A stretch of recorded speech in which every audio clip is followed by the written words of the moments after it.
पदाधिकारियों का सम्मिलित बैठक था जो शहर के विभिन्न मुद्दों पर बात हो रही थी और इसी में हमें भी भागलपुर की मेयर और जितने पार्षद हैं उनको हम लोगों ने बुला करके कुछ जानकारी दी है, जिसमें उनको बताया गया कि जैसे कि अभी हम लोगों को कुछ जगह की जरूरत। सदर हॉस्पिटल के जो उपाधीक्षक हैं वो मौजूद थे और दयानंद जी हैं जो R1 PSC को देखते हैं वो। क्योंकि आप कहिएगा आरोप प्रत्यारोप नहीं होगा तब तक हम माने कि हम सही है, तब कभी सुधार नहीं। मॉनिटरिंग हम अकेले नहीं कर पाते हैं, कहीं कहीं दिक्कत आती है। आप भी उसका मॉनिटरिंग आप आते जाते देखिए।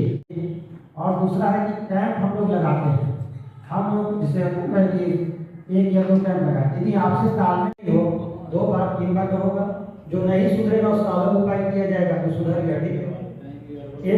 यहाँ पे मैं जानना चाहती हूँ वहाँ पर कोई नियमित MBBS डॉक्टर है कि नहीं। वो बहुत बड़ा एरिया कवर करता है। हमने कई बार इसके ठीक है, गवर्नमेंट दे रही है उन चीजों को तो उसको लेने में कुछ आता है नहीं, है ना। तो चाहे उसका पहले से हो या ना हो, तो उसके लिए व्यवस्था की जा रही है। एक नंबर आपको मिलेगा। आय का कोई क्राइटेरिया नहीं है, 70+ वाले में आय का कोई क्राइटेरिया नहीं है उसमें। R1 PSC से रिलेटेड कार्यक्रम था जो सदर हॉस्पिटल में आयोजित किया गया था और यहाँ सदर हॉस्पिटल के जो उपाधीक्षक हैं वो मौजूद थे और दयानंद जी हैं जो R1 PSC को देखते हैं वो मौजूद थे। आज जो कार्यक्रम था वो हमारे सम्मानित पार्षदों के लिए था कि उनके वार्ड में जो वार्ड है वो चिन्हित करके अपना जगह बता दें और उस जगह को PSC के रूप में डेवलप किया जाए। इस तरह का कोई प्रावधान है जो जमीन दिया जाएगा नगर निगम से NOC दे करके और ये लोग PSC बनाने के लिए ऊपर तक लिखेंगे। और दूसरा जो कार्यक्रम जो बड़ी बातें थी वो था कि जो वार्ड है उसमें जो आशा काम करती है उस आशा को कैसे मोटिवेट किया जाए और कैसे उसको बेहतर तरीके से उसका जो काम है वो करे, उसकी निगरानी भी हमारे वार्ड पार्षद करें। जहाँ भी PSC है अभी बना हुआ उस PSC को भी हमारे जो वार्ड पार्षद हैं उसकी निगरानी करें। ये सारी बातें यहाँ पर हुई। जनसंख्या नियंत्रण पे बातें यहाँ पर हुई कि जो वार्ड पार्षद हैं जो जहाँ PSC है तो वहाँ पे किस तरह से जनसंख्या नियंत्रण पर क्या क्या कार्यक्रम हो रहा है उससे रिलेटेड बातें हुई। और भी बहुत सारे जैसे हमारे उसके बाद उस कार्यक्रम के बाद डॉक्टर अजय कुमार सिंह जो सब लोग उनको जानते हैं, वो CPR के माध्यम से कैसे किसी का जान बचाया जा सकता है उसकी जानकारी हमारे सम्मानित पार्षदों को दिया।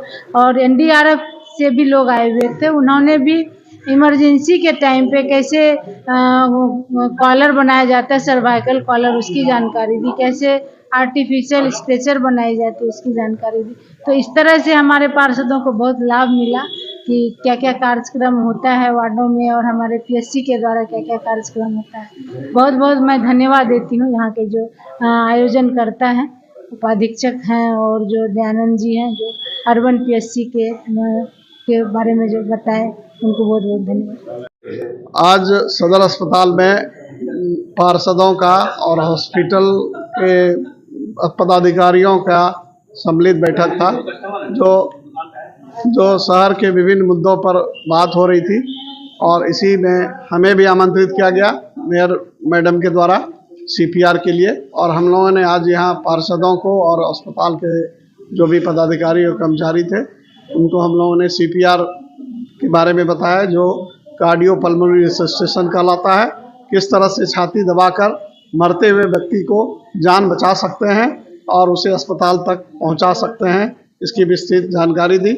साथ में हमारे साथ NDRF के सदस्य हैं, उनसे ट्रेंड आशीष हरिओम हैं, उन्होंने फर्स्ट एड के बारे में जैसे कि गर्दन में यदि इंजरी है तो यदि उठाते समय किसी की पैरालिसिस हो सकता है और ब्लीडिंग को कैसे रोका जाए इसके बारे में सर्वाइकल कॉलर और ब्लीडिंग रोकने का तरीका आशीष हरिओम ने बताया। और साथ में स्ट्रेचर किस तरह से घर के रखे बांस के टुकड़े या लाठी के और चादर की मदद से किसी को छत के 2 मंजिले से 3 मंजिले से नीचे एम्बुलेंस तक लाया जाए, इसके बारे में जानकारी दिया। तो आज का कार्यक्रम बहुत अच्छा रहा। धन्यवाद। आज स्वास्थ्य विभाग की तरफ से हमने आपसे एक प्रोग्राम तय किया था इस कार्यशाला में बताना था कि नगर मतलब कि भागलपुर की मेयर और जितने पार्षद हैं उनको हम लोगों ने बुला करके कुछ जानकारी दी है, जिसमें उनको बताया गया कि जैसे कि अभी हम लोगों को कुछ जगह की जरूरत है जहाँ पे नए पीएचसी और या फिर एपीएचसी बन सके, वो नगर निगम अपनी तरफ से चिन्हित करके देंगे और उस नगर निगम की तरफ से जब वो जगह आ जाएगा, हम लोग को अलॉट हो जाएगा, तब फिर हम लोग इसको आगे विभाग को लेकर के देंगे, तब फिर विभाग वहाँ पे एक छोटा सा पीएचसी या फिर एपीएचसी टाइप की बना करके देगी, जिससे कि वहाँ के पॉपुलेशन को जो असुविधा होती है, कहीं बाहर जाना होता है या दिखाना होता है, तो वो सुविधा उनको वहीं मिल सकेगी। दूसरा था कि अभी सरकार के द्वारा, बिहार सरकार के द्वारा अभी एक लॉन्च किया गया है कि 70 किनसे कांटेक्ट करना है, तो उसकी जानकारी भी उनको दी गई है। तो ये सब कार्यशाला करने का मकसद ये था कि नगर निगम से हमारा एक समन्वय स्थापित हो सके और जो कार्य अधूरा है उसको पूरा करके हम लोग आगे जन लोगों को जो सुविधा मिलनी चाहिए वो पूरी तरह से दे सकें। मैं आज डॉक्टर राजू कुमार, प्रभारी सीएस सिविल सर्जन भागलपुर।